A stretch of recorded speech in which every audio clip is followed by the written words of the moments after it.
I am a bat rehabilitator, which basically means that what I do is I take an injured, orphaned, or bats that are coming out of hibernation and need to be overwintered. So I take them into my basement where I do my rehab from, and with the goal of ultimately getting them either healthy or just the right time and get them ultimately to be released. Currently I have all big browns. 27 under my care, so basically I usually start in the morning and I have to put fresh food down and water for everyone. I feed them mealworms that have been supplemented with lots of good vitamins so that the mealworms are nice and healthy. I do morning meds, morning treatments for some of them.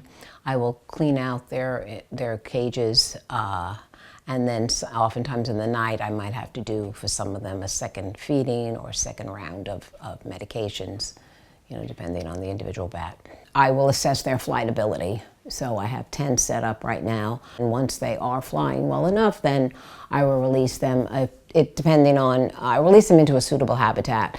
If it's females, I might release females close to where one of their maternity colonies was found. If it's males, as long as it's a suitable habitat, I can release them there. I guess sometimes the frustration is that, you're working so hard and you get them out, and then what are they going to be exposed to out there? People are constantly spraying for mosquitoes and using pesticides everywhere you turn and weed killers, and these are all enemies of the bats. So, I'm working hard to release a bat, and then I release it out there and I wonder, is it now going to consume insects that have been laden with pesticides and then ultimately cause its demise? So that's a frustration for me, not knowing what the outcome is. I do it because I just feel bats need an ally. I feel like bats are always the last ones that people will consider, because they are a little more challenging and because they are very specialized. And and not many people do them at all. So that was why I was drawn to them. They are always the underdog, and I was always drawn to the underdog. People are afraid of them. They think they're ugly. They think they all have rabies. They think they're dirty. They think they're blind. All of the things that we grew up hearing when we were kids. And they're not. They're not blind at all. They can see well. They use echolocation, but they can see. It's not like they cannot see. They're not dirty at all. They're very clean animals. They're constantly grooming and cleaning themselves. In my eyes, they're beautiful, but they're not your typical, quote, beautiful animal. But to me, that's irrelevant. It's more, to me, the importance of them. They are consumers of insects. And the big browns in particular are really friends to the farmer.